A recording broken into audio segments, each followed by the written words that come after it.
व्यासपीठावर उपस्थित सर्व सन्माननीय उपस्थित बंधू भगिनी आणि पत्रकार मित्रांनो, खऱ्या अर्थाने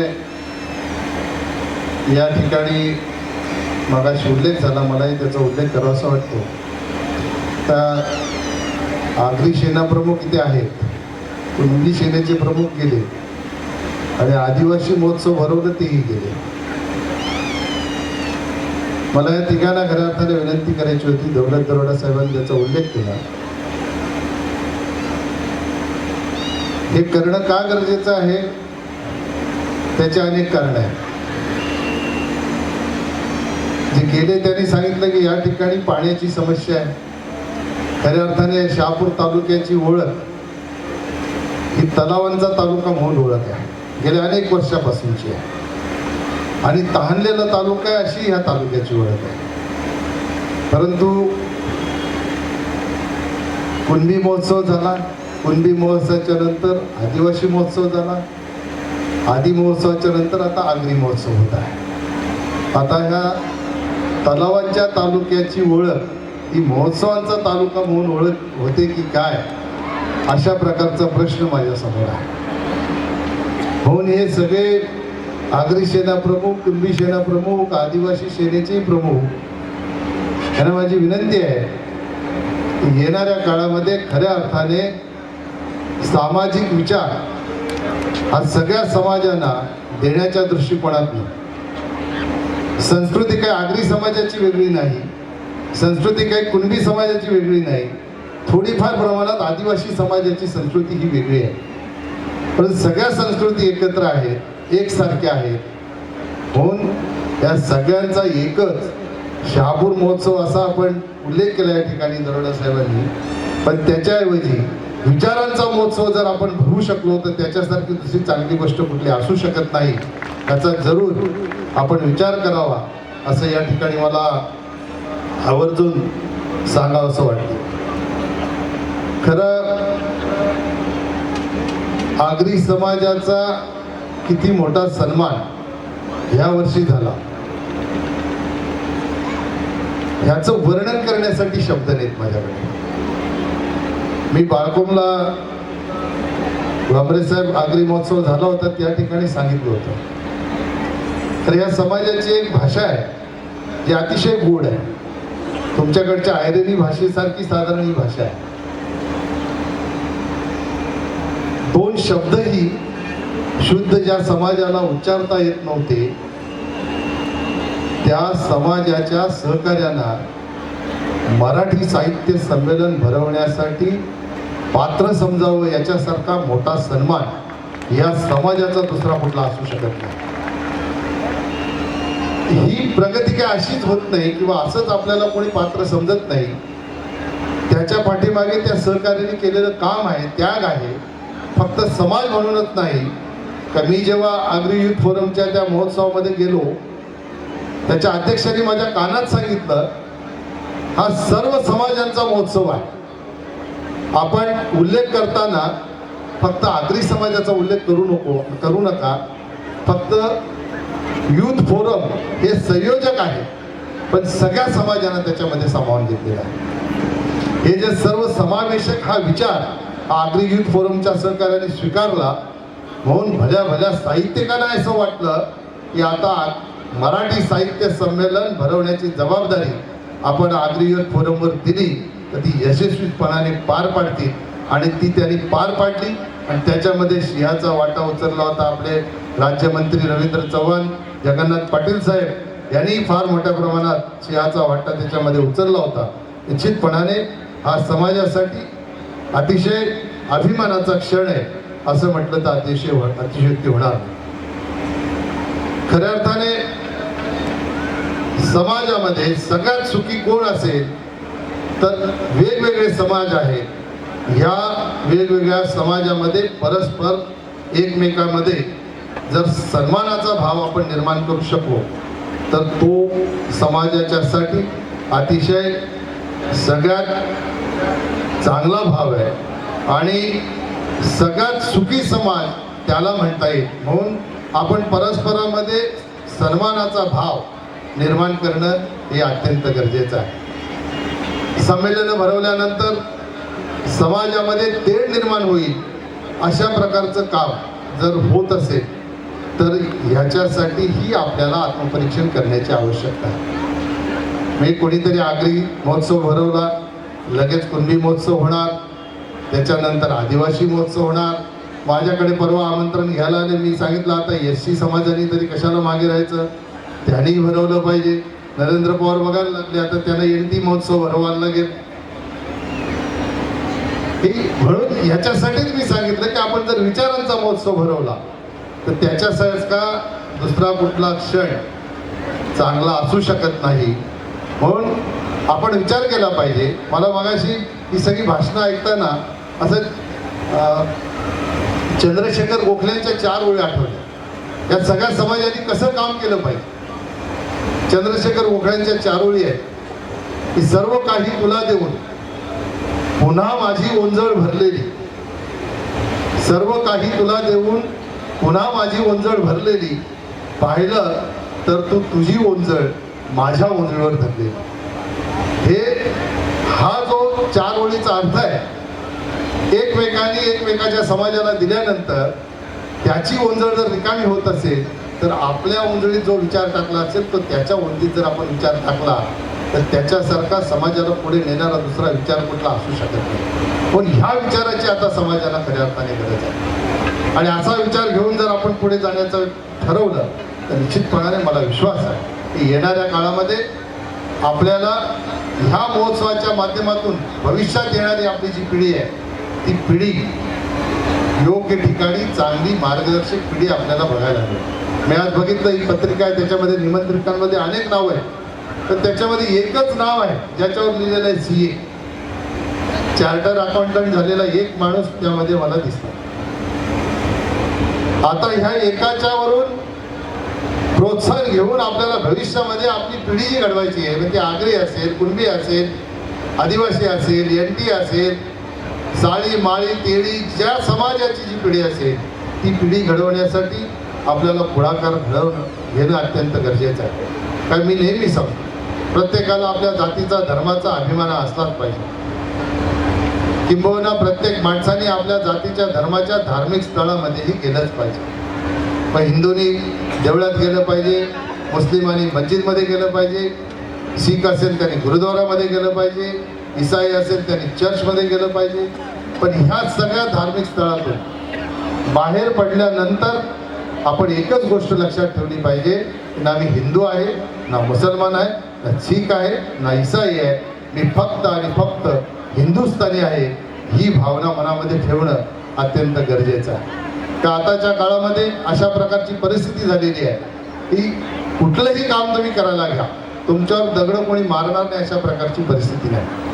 रतन टाटांचं एक वाक्य आहे, ते नेहमी प्रबोधन करताना सांगतात की आपल्यावर अशा प्रकारे कोणी जर दगडं फेकली तर ती सगळी दगडं गोळा करा, त्यांचं अशा प्रकारचं एक स्मारक उभं करा की ते सतत समाजाला प्रेरणा देत राहील.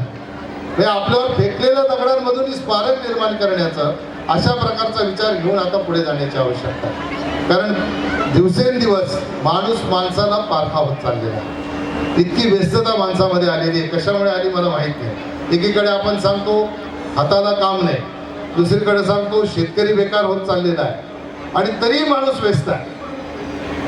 ही विसंगती काही माझ्या लक्षात येत नाही.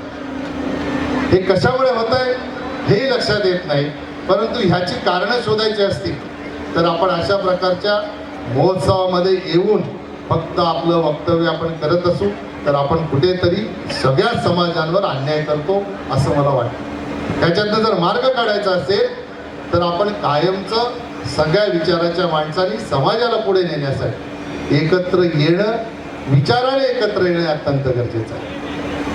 विश्वनाथ पाटील साहेबांनी इथं सांगितलं की शेतकरी उद्ध्वस्त होत चाललेला आहे, भूमिपुत्रावर अन्याय होत आहे.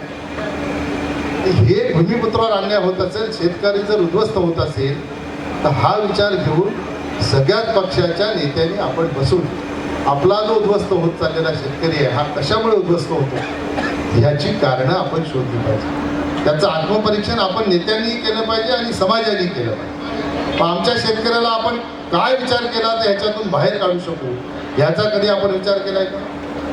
ह्या विचारासाठी आपण कधी एकत्र बसलोय का? मला असं वाटतं, मी काही इथं राजकारण करत नाही, परंतु आपण सगळ्यांनी एक भूमिका घेऊन लोकांच्या समोर गेलं पाहिजे की आमचा भूमिपुत्र ह्याच्यावर जर अन्याय होत असेल तर आपण सगळ्यांनी त्याच्या पाठीशी उभं राहिलं. शाश्वती आमच्या भूमिपुत्राला वाटेल अशा प्रकारचं कार्य आपल्या हातून आपण निर्माण करण्याची आवश्यकता निर्माण झाली. तर त्या भूमिपुत्राची दिशाभूल करण्याचं काम आपण करायचं. अशी जर दिशाभूल आपण करणार असू तर एक दिवस हा समाज आपल्याला माफ करणार. आपण व्यासपीठावरून जे बोलतो ते प्रत्यक्षात आणण्याच्या दृष्टिकोनातून आपण सतत प्रयत्न केला पाहिजे. कारण आज आपण बोललो, पुन्हा कोणाचा तरी महोत्सव होईल तेव्हा जर आपण भेटत असू तर ह्याच्यातनं मार्ग निघू शकत नाही. पाण्याची समस्या या ठिकाणी सांगितली. हे शहापूर तालुका अख्ख्या मुंबईला पाणी देतो आणि आम्हाला पाणी मिळत नाही. ही समस्या गेल्या अनेक वर्षापासूनची आहे. कोणामुळे झाले ह्याच्या बाबतीतलं मला वक्तव्य या ठिकाणी करायचं नाही, परंतु 2 महिन्यापूर्वी, 2 महिने झाले नसतील तर किती महिने झाले, 2 महिने झाले, कुणबी महोत्सव झाला. ह्या कुणबी महोत्सवामध्ये आम्ही दोघांनी मागणी केली आणि मुख्यमंत्र्यांनी तात्काळ 200 कोटी रुपये शहापूरच्या पाणी पुरवठ्यासाठी मंजूर केले. हे एकमेव मुख्यमंत्री जिथं मागितलं तिथं मागणी मान्य करणारे, त्या मुख्यमंत्र्यांना शहापूरवासियांनी धन्यवाद दिले पाहिजे. त्याच्यानंतर त्यांनी मंजूर तिथं घोषित केल्यानंतर मी स्वतः पत्रव्यवहार केला पाणी पुरवठा मंत्र्याशी, मी पत्रव्यवहार केला इरिगेशन मंत्र्यांशी. दोन्ही मंत्र्यांनी बैठका लावल्या.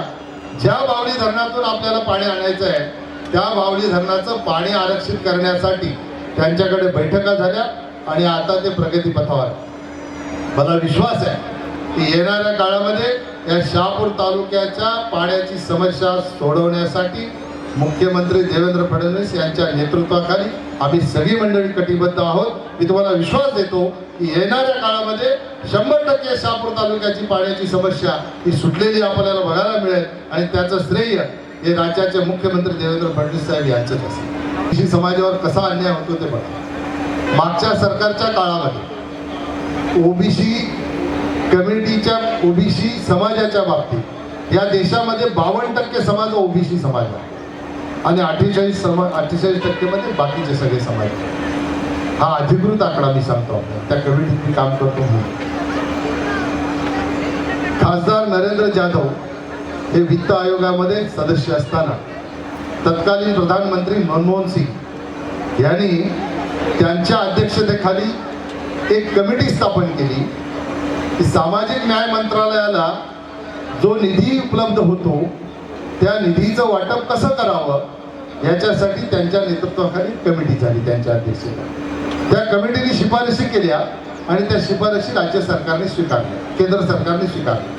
त्यामध्ये देशामध्ये 52% असलेल्या लोकसंख्येला फक्त 9% निधी त्या कमिटीने शिफारस केली आणि 9% निधी फक्त ओबीसी समाजासाठी खर्च होतो आणि बाकी 72% निधी एससी आणि एसटी समाजासाठी खर्च होतो. हा फार मोठ्या प्रमाणात ह्या समाजावर होणारा अन्याय. आता ह्या कमिटीच्या माध्यमातून आम्ही सर्व मंडळी, गणेश सिंग म्हणून मध्य प्रदेशचे आमच्या जे खासदार आहेत ते आमच्या कमिटीचे अध्यक्ष आहेत, या कमिटीच्या माध्यमातून आम्ही प्रधानमंत्र्यांपर्यंत हा विषय नेऊन पुन्हा एखादी कमिटी गठीत करण्याच्या बाबतीतली भूमिका आम्ही कमिटीमध्ये मांडलेली आहे आणि ती सगळ्या सदस्यांनी स्वीकारलेली आहे. प्रधानमंत्र्यांनी जर संमती दिली तर निश्चितपणाने ओबीसी समाजाला मिळणारा हा जो निधी आहे विकासाचा, तो निधी वाढवण्यासाठी आता नवीन येणाऱ्या कमिटीच्या माध्यमातून शिफारशी जर केल्या गेल्या आणि त्या स्वीकारल्या तर निश्चितपणाने आपल्यावर होणारा अन्याय हा दूर केला जाईल अशा प्रकारचा मला विश्वास आहे. पर्यावरणाचा उल्लेख या ठिकाणी विश्वनाथ पाटील साहेबांनी केला. मी केंद्र सरकारच्या कुठल्या मंत्रालयामध्ये जरी मंत्री नसतो, आमचे भामरे साहेब मंत्री आहेत, मी नसलो तरी आम्हाला तिकडे जी चर्चा होते ती चर्चा मी आपल्याला सांगतो. तर पर्यावरणाचा उल्लेख केला म्हणून रेतीचे धंदे बंद झाले, दगडांचे धंदे बंद झाले, खदानी बंद झाल्या. तत्कालीन पर्यावरण मंत्री जयराम रमेश यांनी अशा प्रकारचा GR काढला की सगळ्याच लोकांना उद्ध्वस्त करून टाकला. आता हे सरकार आल्यानंतर असे 1200 प्रकरणं पेंडिंग होती. जी 1200 प्रकरणं पेंडिंग होती त्याच्यापैकी प्रधानमंत्री नरेंद्र मोदींनी सूचना केल्यामुळे जे सार्वजनिक हिताचे जे उपक्रम आहेत त्या सार्वजनिक हिताच्या 120 उपक्रमांना आपले तत्कालीन आपल्या सरकारमध्ये पर्यावरण मंत्री जे प्रकाश जावडेकर होते, आता जे मानव संसाधन मंत्री आहेत, त्यांनी 120 प्रकरणांना 3 महिन्याच्या आत मंजुरी दिली आहे. हे सरकार जे आहे हे सरकार विनाकारण अडवणूक करणारं सरकार नाही. लोकहिताची जी कामं आहेत त्या लोकहिताच्या कामांना पर्यावरणाचा अडथळा जरी असेल तो दूर करून समाजाचं कसं रक्षण करता येईल, संरक्षण करता येईल याच्यासाठी हे सरकार काम करणार आहे. येणाऱ्या काळामध्ये निश्चितपणाने ह्या बाबतीत मार्ग निघेल, त्याच्यासाठी आम्ही पाठपुरावा करू. अशा प्रकारचं या ठिकाणी मी शाश्वती देतो. राज्यमंत्री यांच्या माध्यमातून आम्ही निश्चितपणाने प्रधानमंत्र्यांपर्यंत जाऊन प्रधानमंत्र्यांच्या माध्यमातून ही समस्या कशी सोडवता येईल या बाबतीत आम्ही जरूर प्रयत्न करू.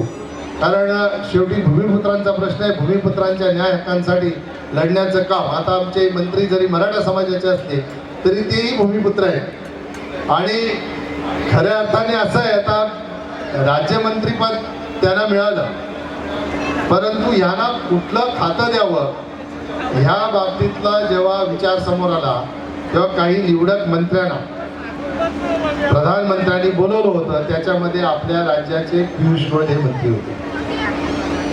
आणि जेव्हा संरक्षण खात्याचा विषय आला तेव्हा एक क्षणाचाही विलंब न करता आपल्या प्रधानमंत्र्यांनी सांगितलं की ते डॉक्टर सुभाष भामरेंना द्या. एवढा विश्वास आपल्या ह्या खासदारावर प्रधानमंत्र्यांनी दाखवला आणि म्हणून सुभाष भामरे यांना संरक्षण राज्यमंत्रीपद मिळालं. आणि त्यांना राज्यमंत्रीपद मिळालं म्हणून कसा फायदा होतो ते बघा. आपले मजूर फेडरेशनचे सहकारी अंदमान निकोबारला गेले होते आणि अंदमान निकोबारला भूकंप आपलं वादळ आलं. हे सगळे अडकून पडले. आपलेच अडकले असे नाही तर 1500 लोक अडकले. परंतु आपले लोक अडकल्यामुळे त्यांनी मला फोन केला की साहेब आम्ही इथं अडकलोय, आम्हाला काही येण्याची सोय नाही. हॉटेलवाले आता काही पैसे जास्त मागतात, आमचे सगळे पैसे संपायला आले, याच्यातनं काहीतरी मार्ग काढा. मी तात्काळ गाडी काढली, संरक्षण राज्यमंत्र्यांकडे गेलो, त्यांना सांगितलं अशी अशी परिस्थिती झालेली आहे. त्यांनी फोन उचलला. तात्काळ त्यांची तिकडे जी टीम आहे केंद्र सरकार आपल्या मिलिटरीची, त्यांना अंदमानला फोन केला की असे असे लोक अटकलेले आहेत. हे फक्त ठाणे जिल्ह्यातले 20 लोकांसाठीच नाही, देशातले जे जे लोक अटकलेले आहेत त्या लोकांची राहण्याची व्यवस्था फुकट करा, त्यांची जेवणाची व्यवस्था फुकट करा, कोणालाही पैसे मागू नका आणि मिलिटरीचे हेलिकॉप्टर पाठवून वादळ शांत झालं की त्यांना पुन्हा पोर्ट ब्लेअरला आणा, अशा प्रकारच्या सूचना देणारे हे आपले संरक्षण राज्यमंत्री आहेत. कदाचित ह्यांना संरक्षण राज्यमंत्रीपद मिळालं नसतं, दुसरे कोणी असते तर त्यांच्यापर्यंत एवढ्या अधिकारवाणीने मी सांगू शकलो नसतो आणि त्यांनीही तात्काळ फोन उचलून तिकडे फोन केला नसता. हा फायदा आपला माणूस मंत्री झाला. याच तुम्हाला आता ते सांगत होते की मला मंत्रिपद मिळतंय असं टी व्हीत बघितल्यानंतर सगळ्यात आधी मला फोन येणारा व्यक्ती कोण असेल तो कपिल पाटील आहे. तर मी बघितलं सुभाष भामरे अमित शहाच्या भेटीला, त्याच्यावरून माझ्या लक्षात आलं की सुभाष भामरे आता मंत्री होते. ही केंद्रामध्ये जेवढे खासदार दिल्लीत आहेत महाराष्ट्रातले तेवढे बरेचसे खासदार हे आता आगरी महोत्सव आहे. आग्र्यांचं जेवण कसं असतं हे सगळ्यांना माहीत आहे. त्याच्यामुळे माझ्याकडे दुपारी रात्री हे जेवायला असतातच. आणि डॉक्टरांनी सांगितलं की संजीव नाईक खासदार असताना ती परंपरा त्यांची होती. एक दिवशी संजीव नाईक त्यांना भेटले, त्यांना सांगितलं की तुमची परंपरा खंडित झाली नाही. कपिल पाटील तिकडे बसलेत, त्यांनी तुमची परंपरा जेवणाची चालू ठेवलेली आहे. डॉक्टर, मी या बाबतीत मला स्वतःला श्रेय देणार नाही. माझ्यासमोर बसलेला आगरी समाजाचा माणूस असेल, कुणबी समाजाचा माणूस असेल, आदिवासी समाजाचा माणूस असेल, माळी साळी तेली ब्राह्मण ज्या ज्या समाजाचा माणूस जो आहे, जो माझ्या पाठीमागे उभा राहिला, म्हणून देशातल्या 790 खासदारांमध्ये फक्त एकमेव आगरी खासदार मी तिथे गेलो, हो हे मी करू शकलो, याचं सगळं श्रेय हे माझं नाही हे या समस्त सगळ्या समाजाचा आहे असं म्हटलं तर अतिशयोक्ती होणार नाही. अतिशयोक्ती होणं हे त्यांचं श्रेय आहे. म्हणून ह्यांच्यामुळे तुम्हाला तिकडे आगरी खाद्य खायला मिळते हे आपण लक्षात ठेवावं. याचं सगळं श्रेय हे त्यांचंच आहे. पण आपल्या माध्यमातून मी मुख्यमंत्री आले ते आम्हाला ओबीसी मंत्रिमंडळ देऊन गेले. त्याच्यानंतर पाणी पुरवठ्यासाठी पैसे मागितले, 200 कोटी त्यांनी पाणी पुरवठ्यासाठी दिले. आता तुम्ही इकडे संरक्षण राज्यमंत्री म्हणून आलेले आहे. इकडे आमचे जगन्नाथ महाराज मागणी करून गेले मिलिटरी स्कूल द्या. तर मिलिटरी स्कूल देण्याचं केंद्र सरकारचं धोरण आता बंद झालेलं आहे असं मला वाटतं. मला काही एकदम कन्फर्म माहिती नाही, आपण जास्त अधिकारवाणी त्याच्यावर सांगू शकाल. परंतु देता आलं तर जरूर आपण मिलिटरी स्कूल द्या. नाही देता आलं आपल्याला मिलिटरी स्कूल तर जिथं मिलिटरीचं एज्युकेशन मिळेल अशा प्रकारचं NCCचं युनिट जर आपण दिलं तर निश्चितपणाने आमचा भूमिपुत्र ही एक दिवस मिलिटरीमध्ये जाईल आणि त्याला तशा प्रकारचं मार्गदर्शन मिळेल. आता त्याच्यासाठी लागणारी जागा मी मागणी केली आणि आपण एक NCCचं नेव्हल युनिट ठाणे जिल्ह्याला मंजूर केलेलं आहे. आता हे नेव्हल युनिट समुद्राच्या किनाऱ्याला होईल.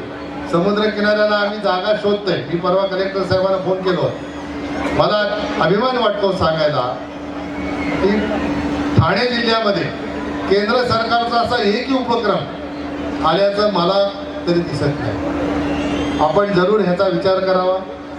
ह्या ठाणे ग्रामीण जिल्ह्यामध्ये NCCचं मिलिटरीचं युनिट द्या. आपण नेव्हल युनिट तर दिलेलं आहे. मी प्रयत्नात आहे त्याला जागा मिळून नेव्हीमध्ये हे आमचे लोक कसे जातील याच्यासाठी निश्चितपणाने प्रयत्न करू. आमदार साहेबांनी या ठिकाणी उल्लेख केला. कतोरे साहेब मी आपल्याला सांगू इच्छितो की माझ्या घरी जेव्हा आम्ही चहा घ्यायला थांबलो तेव्हा त्यांनी मला सांगितलं की अंबरनाथला मी ऑर्डिनन्स फॅक्टरीला व्हिजिट करणार आहे. त्यावेळेला तिथले आपले आमदार आणि तुम्ही आणि आपले प्रमुख लोक यांना मी बरोबर घेऊन जाईल. आणि त्यांना मी त्या ठिकाणी सांगितलं की या भूमिपुत्रांना त्या ठिकाणी न्याय मिळवण्यासाठी आपण त्या ठिकाणी जर सूचना केल्या तसा निर्णय केला तर निश्चितपणाने या ऑर्डिनन्स फॅक्टरीमध्ये आमच्या भूमिपुत्रांना रोजगार मिळेल. फार मोठी जागा डॉक्टर आपल्या भूमिपुत्रांची त्या ठिकाणी ऑर्डिनन्स फॅक्टरीसाठी घेतलेली आहे आणि त्यावेळेला कवडी मोलाने जागा दिलेली असेल. म्हणून आता आपण झालेल्या आम्हाला विश्वास आहे की निश्चितपणाने तुम्ही आल्यानंतर त्याच्यातनं काहीतरी मार्ग निघेल. तुम्ही भेट दिल्यानंतर संरक्षण मंत्र्यांकडे आपण बैठक लावा, त्याच्यातनं मार्ग काढून द्या. आमच्या भूमिपुत्रांना यामध्ये कसं सामावून घेता येईल त्याच्यासाठी निश्चितपणाने तुम्ही प्रयत्न कराल अशा प्रकारचा मला विश्वास आहे. शिवाजी अधिकारी मागच्या वर्षी आपण हे महोत्सव भरवलं. अतिशय उत्कृष्ट महोत्सव. पहिला वर्ष असताना आपण भरवलं त्यापेक्षा चांगली व्यवस्था आपण या वर्षी केलेली आहे. तुमचं नावच शिवाजी आहे त्यामुळे ज्याच्या नावात शिवाजी आहे तो कशातच काही कमी पडणार नाही. आणि पुन्हा वडिलांचं नाव ही तुकाराम आहे. त्याच्यामुळे विचार हा तुमच्यामध्येच आहे. ते शिवाजी महाराजांचा आहे आणि तुकाराम महाराजांचा आहे. आणि म्हणून ह्या दोन माणसाने सगळ्यांना सोबत घेऊन काम. आता आपली ही जबाबदारी फक्त आगरी समाजालाच नाही तर समस्त सगळ्या समाजाला बरोबर घेऊन आपल्याला या शहापूर तालुक्याचा विकास कसा करता येईल जलद गतीने याच्यासाठी आपण प्रयत्न करा. व्यासपीठावर बसलेली आम्ही सगळीच मंडळी आपल्या पाठीशी खंबीरपणाने याच्यासाठी उभं राहून तुम्हाला लागेल ते सहकार्य निश्चितपणाने आम्ही देऊ अशा प्रकारचा विश्वास आपल्याला देतो. शेवटी प्रत्येक गोष्टीला मेहनत आहे. मेहनत केल्याशिवाय कुठलीच गोष्ट मिळत नाही. मी माझं भाषण संपवताना फक्त 4 ओळी ज्या हिंदीमध्ये आहेत त्या सांगतो. जिंदगी जीना आसान नहीं होता, जिंदगी जीना आसान नहीं होता, बिना मेहनत के कोई महान नहीं होता. जिंदगी जीना आसान नहीं होता, बिना मेहनत के कोई महान नहीं होता. जब तक ना पड़े हाथोड़े की चोट पत्थर भी भगवान नहीं होता.